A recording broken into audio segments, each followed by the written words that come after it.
20th century I see as the age of introspection. That was the era in which the self-help industry and therapy culture told us that the best way to discover who we are and what to do with our lives was to look inside ourselves, to gaze at our own navels. And what we've discovered, of course, is that that has not delivered the good life. So the 21st century needs to be different. Instead of the age of introspection, we need to shift to the age of outrospection. And by outrospection, I mean the idea of discovering who you are and what to do with your life by stepping outside yourself, discovering the lives of other people, other civilizations. And the ultimate art form for the age of outrospection is empathy. I want to talk about what empathy is, why it matters, and ultimately how we can expand our empathic potential. Of course, empathy is more popular today as a concept than at any point in its history. Barack Obama has been talking for several years now about America's empathy deficit. You've got business people talking about empathy marketing. The neuroscientists are measuring the empathy parts of our brains.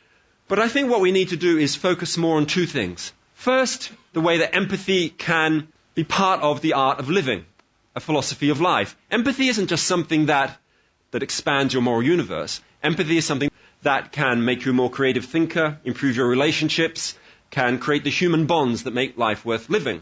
But more than that, empathy is also about social change, radical social change. A lot of people think of empathy as sort of a nice, soft, fluffy concept. I think it's anything but that. I think it's actually quite dangerous because empathy can create revolution.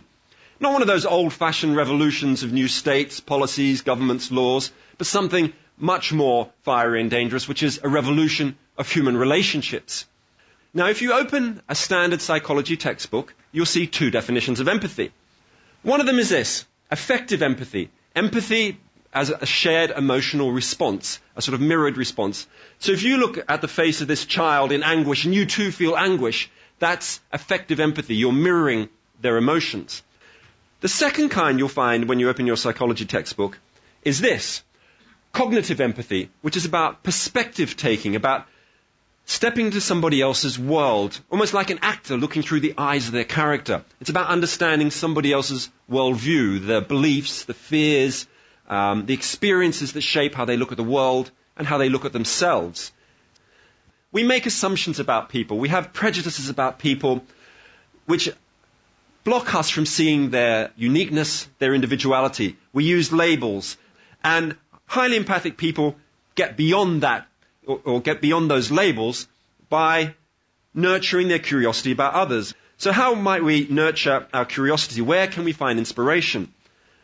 I think we can find inspiration in George Orwell, who you might think of as, the author of 1984 and Animal Farm, but he was also one of the great empathic adventurers of the 20th century. You might remember or might know that he came from a very privileged background. He went to Eton. He was a colonial police officer in Burma. But what he realized in his 20s was that he knew very little about his own country, particularly about the way that those people living on the social margins really experience life. So he decided to do something about it and conduct one of the most brilliant empathy experiments, which was to go tramping on the streets of East London. He wrote about this famously in his book Down and Out in Paris and London. But the important thing about Orwell's experience was that it not only expanded his moral universe, he became a more compassionate person, but it also cultivated his curiosity about strangers. He developed new friendships. He gathered a whole load of literary materials he used for the rest of his life.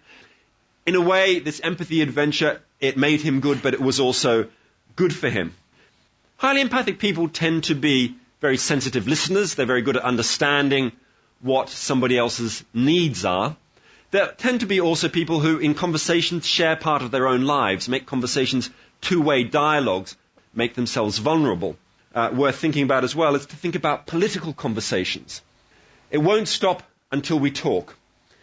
This is the motto of a grassroots peace-building organization in Israel and the Palestinian territories called the Parents' Circle.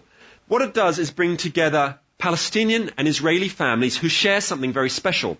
These families have all lost members of their own families in the conflict. And the Parents' Circle brings them together for conversations, picnics, meetings where they share each other's stories. They discover that they share the same pain, the same blood. They make that empathic bond. They also have other fantastic projects. My favorite one is called Hello Peace. It's a free phone telephone line. So anybody can pick up and call that number. If you're a Palestinian and call it, you're immediately put through to an Israeli. You can have a half-hour conversation. If you're an Israeli, pick it up, you're put through to a Palestinian. Since 2002, over 1 million calls have been logged on the Hello Peace free phone line. That's the kind of project which is trying to create grassroots empathy. Now, we normally think of empathy as something that happens between individuals, but I also believe it can be a collective force. It can happen on a mass scale. When I think of history, I think not of the rise and fall of civilizations and religions or political systems. I think of the rise and fall of empathy, moments of mass empathic flowering, and also, of course, of empathic collapse. As you probably know, in the 1780s in Britain, slavery was an accepted part of society. People felt that the economy was as dependent on slavery as our economy is on oil today. 500,000 African slaves were being worked to death on British plantations in the Caribbean. And nobody thought this could ever be eroded. But in the late 1780s, there was the rise of the world's first great human rights movement. And it was a movement powered by empathy. Its leaders developed a very empathic campaign. The idea they had was to try and get people in Britain to experience or understand, at least, what it was like to be a slave on a slave ship, on a slave plantation. They published oral stories of former slaves talking about what it was like to be sort of whipped until they were lying on the ground. They also ran public meetings where they showed these little instruments which were used to keep slaves' jaws open to force feed them. They organized for former slaves to give talks around Britain about their experiences. And this led to a sort of revolutionary social movement, really. It led to petitions, it led to public protests, it led to the first great fair trade boycott of sugar. Eventually it led to the abolition of the slave trade in 1807 and later slavery itself. What this all led to, or what it really showed, was that empathy could be a collective force. We normally think of empathy as empathizing with the down and out, the poor and marginalized, those on the edges of society. I think we need to be more adventurous in who we try to empathize with. I think we need to empathize with those in power. We need to understand how those in power, in whatever realm it is, think about the world and their lives and their ambitions. We need to understand their values. Only then are we going to be able to develop effective strategies for social, political, and economic transformation.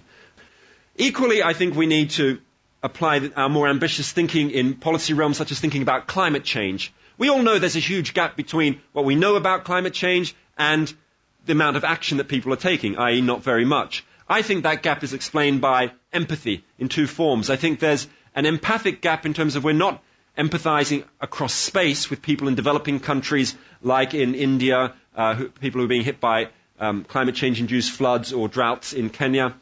And almost more importantly, perhaps, we are failing to empathize through time with future generations.